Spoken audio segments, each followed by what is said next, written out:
With ABC News political director Rick Klein. Rick, almost a dozen witnesses over a couple of weeks here. Which way does this all lean at this point in time? Can both sides be optimistic? Both sides got a lot of what they wanted. I'll tell you, Democrats had almost a perfect game pitched with these witnesses, the way things lined up, the explosive testimony about a quid pro quo, about the people in the loop from Gordon Sondland, among others.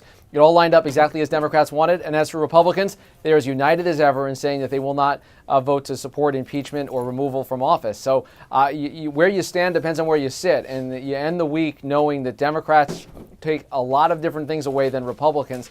It gives President Trump some job security in a pretty volatile time. National Security Director John Bolton, former National Security Director John Bolton, was back on Twitter saying, stay tuned for the backstory. Okay, what does that mean?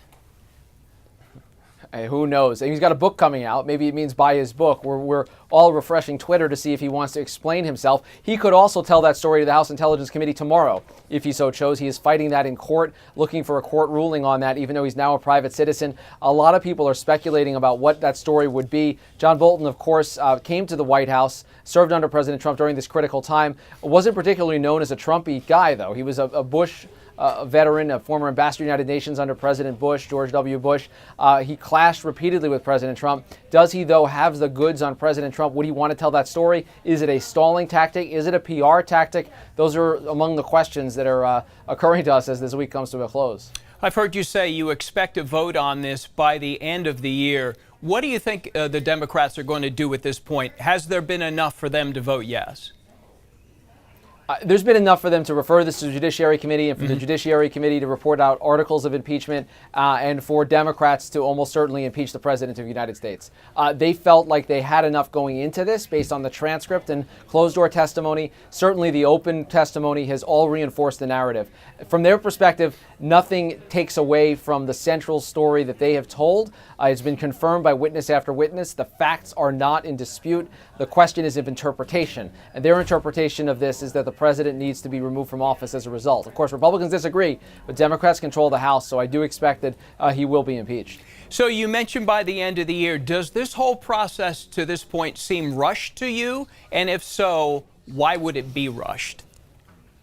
It's certainly quick, and I think from the Democrats' perspective, it's rushed because of the urgency of the matter posed. The president stands accused of trying to get a foreign power to dig up dirt on a political rival. As we enter a political year, it's critical to their mind that this be unearthed, that this be uncovered, and that the president be held accountable for it.